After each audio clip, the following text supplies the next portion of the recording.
నమస్కారం. ఇది సంగతికి స్వాగతం. రాష్ట్రంలో సామాన్యుల జీవనం దినదిన గండమవుతోంది. పెరిగిన నిత్యావసరాల ధరలతో బతుకు భారమైపోయింది. అయినా గుండె దిటువతో బండి లాగిస్తూ ఉంటే ఇప్పుడు ప్రభుత్వ నిర్లిప్తత, వ్యాపారుల మాయాజాలం నోటికాడ ముద్దని దూరం చేస్తోంది. 2 వారాల్లోనే కిలో సన్నబియ్యం ధర 10 రూపాయలకు పైగా పెరిగింది. రాష్ట్ర చరిత్రలో ఎరగని రీతిలో కిలో 45 రూపాయలకు చేరింది. ఈ సీజన్ కి ఉత్పత్తి తక్కువ వస్తుందని తెలిసినా ప్రభుత్వం ముందు జాగ్రత్త చర్యలు తీసుకోలేదు. ఫలితం అక్రమ నిల్వలు, అనుమతి లేని ఎగుమతులతో వ్యాపారులు లబ్ధి పొందుతూ ఉంటే సామాన్య మధ్యతరగతి మాత్రం చిటికిపోతున్నారు. ఎటకేలకు మేల్కొన్న ప్రభుత్వం తక్కువ ధరకే సన్న బియ్యాన్ని విక్రయిస్తానంటోంది. అక్రమార్కులపై కొరడా ఝుళిపిస్తానంటోంది. ధరలకు కళ్లెం వేస్తామని కోటలు దాటే మాటలు చెబుతోంది. కానీ ఘనమైన వారి పనితీరు తెలిసిన ప్రజల్లో భయాలు, సందేహాలు మాత్రం అలాగే ఉన్నాయి.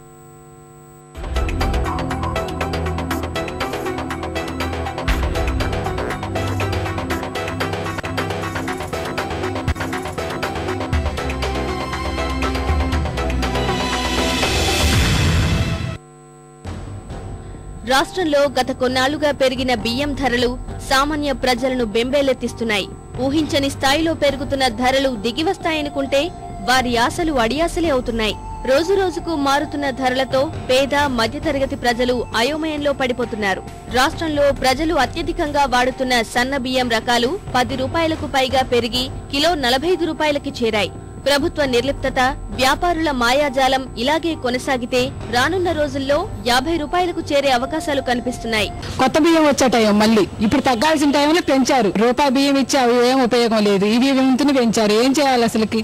25-30 సహజం అండి. అదే ఎక్కువ పెరిగాయి, సరిపోయింది. మళ్ళీ 40 రూపాయలు అంటే మరి మధ్యతరగతి కుటుంబాలకు మరి అది కష్టం. ఇప్పుడు కొని తినడానికి చాలా ఇబ్బందిగా ఉంది. అందుకని బంధువులకి, పిల్లలకి అందుకోసమని 20 కేజీల బియ్యం ఉంచుకొని రేషన్ బియ్యం వాడుతున్నాం. ఇలా ఉంటే మేము కొనలేము, తినలేము. కాబట్టి ప్రభుత్వం బియ్యానికి రేటు తగ్గించాలని కోరుకుంటున్నాం. రాష్ట్రంలో బియ్యం ధరలు పెరగడానికి ప్రభుత్వ తీరుతో పాటు అనేక కారణాలు కనిపిస్తున్నాయి. ప్రకృతి సహకరించకపోవడం వల్ల వరి సాగు విస్తీర్ణం తగ్గిపోయింది. సమయానుకూలంగా వర్షాలు పడకపోవడం సహా కృష్ణా పశ్చిమ డెల్టాకు రబీలో పంటలకు నీరివ్వలేమని ప్రభుత్వం చేతులెత్తేయడం ప్రభావం చూపింది. రాష్ట్రంలో సాగర్ ఆయకట్టు, నల్గొండ, ప్రకాశం, గుంటూరు జిల్లాలో 15 లక్షల ఎకరాల్లో సాగయ్యే బీపీటీ 5204 సన్నరకం పండించే భూములు బీళ్లుగా దర్శనమిచ్చాయి.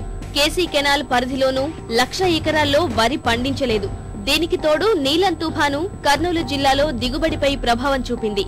ఈ లెక్కన 18 లక్షల టన్నుల సన్నధాన్యం ఉత్పత్తి తగ్గిపోయింది. ప్రకృతిని ఎదురించి వరి పండించిన రైతుల నోట్లో మిల్లర్లు, వ్యాపారులు మట్టి కొట్టారు. ఉత్పత్తి తగ్గిపోయిందని ముందే గమనించి రైతుల నుంచి మద్దతు ధర కంటే అధికంగా చెల్లించి భారీగా ధాన్యాన్ని కొనుగోలు చేశారు. మన రాష్ట్రానికి చెందిన సన్న రకాలకు 75 కేజీలు 2,000కు, కర్ణాటక నుంచి వచ్చిన వాటికి క్వింటాకు 2,250 రూపాయలు చెల్లించి మిల్లర్లు కొనుగోలు చేశారు. రైతు చేతి నుంచి పంటంతా కొనుగోలు చేసిన తర్వాత మాయాజాలం ప్రదర్శించారు.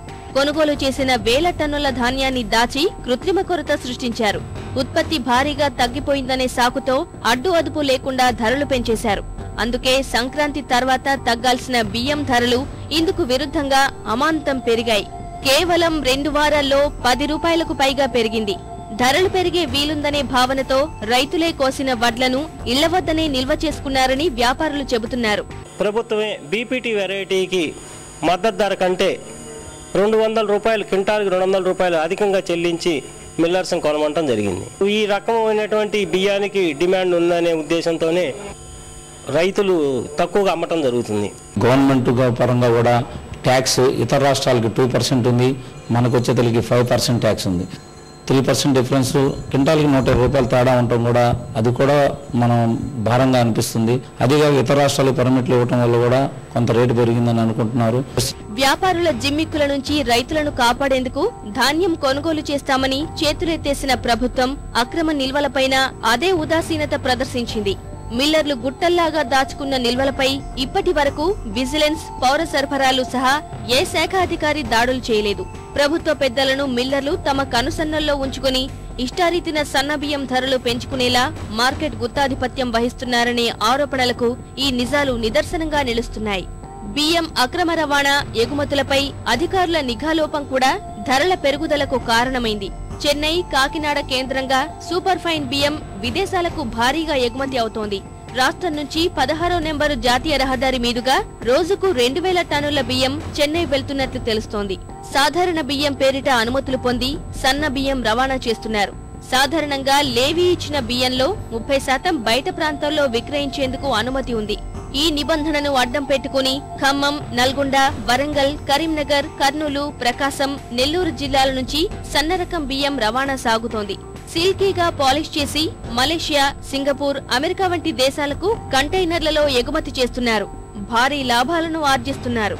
ప్రభుత్వం సన్న బియ్యాన్ని కిలో రూపాయికే చౌక ధరల ద్వారా పంపిణీ చేస్తామనే ఆర్భాటపు ప్రకటనలపై జనం మండిపడుతున్నారు. ప్రజా పంపిణీ వ్యవస్థ ద్వారా ఇచ్చే 4-5 కిలోలు కుటుంబానికి ఎలా సరిపోతాయో ముఖ్యమంత్రి కిరణ్ కుమార్ రెడ్డి వివరించాలని ప్రశ్నిస్తున్నారు. బియ్యం ధరలు విపరీతంగా పెరగడంతో పస్తులుండాల్సి వస్తోందని వాపోతున్నారు. ధరలు తగ్గించకుండా ప్రభుత్వం మీనమేషాలు లెక్కిస్తే జొన్న అన్నం తినే రోజులు వస్తాయని ప్రజలు ఆవేదన వ్యక్తం చేస్తున్నారు. నువ్వు 1 రూపాయి కిలో బియ్యం అని చెప్పినావు, 4 కిలోల బియ్యం నెల రోజులు తినగలుగుతుందా ఒక మనిషి? ఇది ప్రజల్ని మోసం చేసే రకంగానే ఉంది.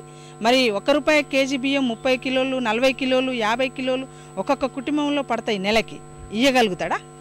పప్పులు అంటే వేరే అంటే తగ్గించుకోవడానికి ఆస్కారం ఉంది. బియ్యం అంటే ఇంకా రోజువారీ అదే ఫుడ్ కదా, అది తగ్గించుకోవాలంటే చాలా కష్టం అండి. అందుకని ప్రభుత్వం ఏదన్నా చేస్తే గానీ ఉపయోగం ఉంటుంది. ఇంత ₹2 పెరగడం అంటే అది సామాన్యం అండి. ఇంత హెవీగా పెరగడం అంటే మాత్రం ఆలోచించుకోవాలండి.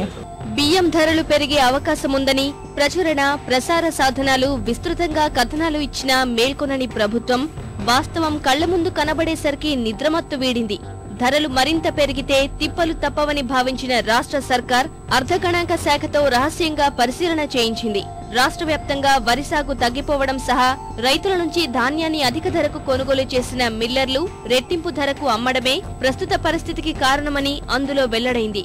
ప్రస్తుతం కిలో ₹40 పైగా పలుకుతున్న సన్నరకం బియ్యం ధరలు మార్చి నాటికి మరింత పెరిగే అవకాశముందని అర్ధగణాంక శాఖ ప్రభుత్వానికి నివేదించిందని తెలిసింది. నివేదికల రూపంలో వాస్తవాలు తెలిసినప్పటికీ అక్రమాలను అరికడతామని బీరాలు పలకడంతోనే ప్రభుత్వం సరిపుచ్చుతోంది. హోర్డింగ్ మనం ఏ పరిస్థితుల్లో